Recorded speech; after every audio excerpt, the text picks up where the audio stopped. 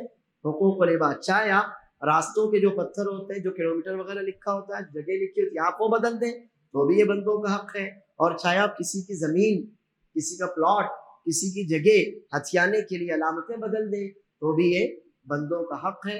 اور یہ کل 4 چیزیں آج کی حدیث میں ہمارے سامنے آئی ہیں، جن میں سے ہمارے ٹاپک سے ریلیٹڈ جو چیز تھی وہ پہلا والا جملہ تھا کہ جو بھی اللہ کے علاوہ کے لیے ذبح کرتا ہے، اللہ کے علاوہ کو راضی کرنے کے لیے، اللہ کے علاوہ کی تعظیم میں، یا پھر اللہ کے علاوہ کے نام پر، تو ہم نے آپ کو بتایا کہ یہ شرک ہے، اور اللہ کا حق اس نے چونکہ کسی اور کو دیا، اس نے جرم کیا، لہٰذا اس کے جرم کی سزا یہ ہے کہ اس پر اللہ کی لعنت ہے، اور اللہ کی لعنت یعنی اللہ کی رحمت سے دوری۔ حقیقی معنی میں وہ بندہ اس بات کا حقدار ہے کہ اللہ اسے اپنی رحمت سے دور کر دے۔ یہاں تک ہماری حدیث مکمل ہوئی، وباللہ التوفیق، وصلی اللہ وسلم وبارک علی نبینا محمد۔ آپ میں سے کسی کا کوئی سوال ہوتا ہے؟ سوال یہ ہے کہ مثلا مان لیتے ہیں اب یہ صفحے ہماری 1 2 3 4 ہے نا، اب کیا ہوا، یہ 4 صفحے جو ہیں ان میں سے پہلے والے نے ایک دوسرے والے کی جگہ لے لی، تو دوسرا والا دیکھتا ہے کہ اچھا اسے میری جگہ لے لی تو میں تیسرے والے کی جگہ لے لیتا ہوں، تیسرا والا دیکھتا ہے اچھا اسے میری جگہ لے لی تو میں چوتھے والے کی جگہ لے لیتا ہوں، تو یہ سارے مجرم ہیں، یہ سارے کے سارے مجرم۔ اس دوسرے والے کا یہ کام تھا کہ وہ اس پہلے والے کو روکتا، تیسرے والے نے تو کوئی جرم نہیں کیا تھا نا، تو اس کا حق نہیں تھا کہ وہ تیسرے والے کی جگہ لیتا، جبکہ جو بھی پلاٹ خریدتا ہے تو نشانی بن جاتی نا، وہاں پر نشانی ہو جاتی نا۔ اب پہلے والے کا یہ کام تھا کہ میری جگہ جتنی میں اتنے میں بناؤں، اگر کم پڑ رہی ہے تو بازو والے سے خریدوں، نہیں بکتی تو کوئی یہ جگہ بیچوں، کیوں جا کے خریدوں، ہونا تو یہ چاہیے تھا، لیکن چونکہ میں مضبوط، میں دادا، میں طاقتور، مجھے کوئی بول نہیں سکتا، تو میں کیا کرتا ہوں، اس کی تھوڑی سی جگہ پر قبضہ کر لیتا ہوں۔ اب یہ دوسرا وہ مجھ سے کمزور ہے مگر اس سے طاقتور ہے تو وہ اس کی جگہ ہتھیار لیتا ہے، تو یہ سارے کے سارے اپنے جرم کے اعتبار سے مجرم ہیں۔ ان میں سے سب سے بڑا مجرم وہ جس نے شروعات کی، سب سے بڑا مجرم کون؟ جس نے شروعات کی، لیکن اس کے سب سے بڑا مجرم ہونے کی وجہ سے ان کا جرم کم نہیں ہوتا، سارے کے سارے مجرم۔ اللہ سوال آپ نے سنا، وہ یہ ہے کہ ہمارے یہاں ایسا ہوتا ہے، اللہ ہدایت دے، بہت سی جگہوں پر ایسا ہوتا ہے کہ مان لیتے ہیں آپ نے پلاٹ خریدا ہے کسی گلی میں، کسی میدان میں، کہیں بھی، اب آپ کا پلاٹ جتنا ہے جب آپ بناتے ہیں تو اس سے تھوڑا سا آگے نکل جاتے ہیں، آپ کی جگہ جو تھی مان لیتے ہیں 500 اسکوائر فٹ تھی، جب آپ بناتے ہیں تو 510 بنا دیتے ہیں۔ ہوتا ہی اس میں بہت لوگ چالاکی کرتے ہیں کہ اپنے گھر کا دروازہ بالکل جگہ پر رکھتے ہیں اور آگے کی جو سیڑھیاں ہیں وہ آگے نکال دیتے ہیں گلی میں، سڑک پر۔ ایک تو یہ ہوا، کچھ لوگ اس سے زیادہ مضبوط ہوتے ہیں، وہ گھر ہی آگے لے لیتے ہیں، کون بولنے والا ہے ان کو، کوٹا وغیرہ بنا دیتے، چبوترا۔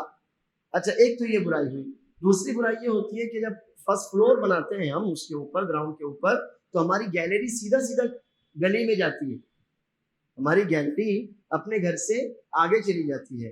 اب یہ بتائیے کہ وہ جگہ آپ کی تو تھی نہیں، وہ جگہ یا تو کسی اور کی تھی یا پھر کامن تھی، وہ جگہ آپ کے پڑوسی کی تھی، اور اگر پڑوسی کی نہیں تھی تو پھر راستے کی تھی، اور راستہ کسی ایک کا ہوتا نہیں ہے، راستہ تو سب کا برابر اس پر حق ہے۔ تو وہ آدمی مجرم ہے، وہ آدمی مجرم ہے. لہٰذا جب بھی اللہ اسے ہدایت دے فوری طور پر وہ اپنا گھر اپنی حد کے اندر کر لے، ورنہ تو پھر آپ جانتے ہیں اتکرمن جب ہوتا ہے اس کو توڑنے کے لیے پھر لوگ آتے ہیں تو وہاں جھگڑے ہوتے ہیں، وہاں لڑائیاں ہوتی ہیں. انسان وہ کام شروع میں کرے ہی کیوں کہ جو بعد میں اس کے لیے نہیں تو کم از کم اس کی اولاد کے لیے تکلیف کا سبب بننے والا ہو، دنیا میں بھی اور آخرت میں بھی. اب جتنے بھی لوگ ہیں مثلا مان لیتے ہیں کہ ایک گلی ہے، ہماری گلیاں پرانی تو بہت چھوٹی چھوٹی ویسے بھی ہوتی ہیں. اب ایک گلی ہے، اس گلی میں اس طرف آپ کا گھر، اس طرف میرا گھر، ایسے دو. اب گلی تھی 10 فٹ کی، میں نے 3 فٹ نیچے سے آگے بڑھایا، 5 فٹ اوپر سے آگے بڑھا دیا. آپ نے دیکھا اچھا 3 فٹ میں 5 بڑھاتا ہوں.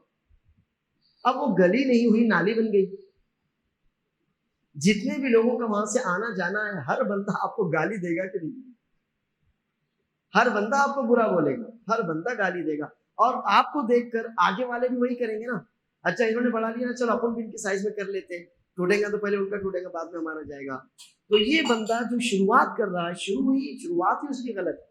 اب ہونا یہ چاہیے کہ ہم اس کو منع کریں، اس کو روکیں، ہم جو کر سکتے ہیں. اور اگر ہم وہ نہیں کر سکتے کم از کم اس کے جرم کے جیسا جرم ہم نہ کریں کہ اس نے بڑھایا تو ہم بھی بڑھا دیں نیچے سے یا اوپر سے. جس پر ہمارا حق نہیں ہے وہ ہمارا نہیں ہے. آپ اوپر بڑھاتے چلے جائیں نا منزلیں، لیکن اس کو آگے 3 فٹ کی بجائے 5 فٹ، 5 کی بجائے 6 فٹ آپ نہ کریں. اللہ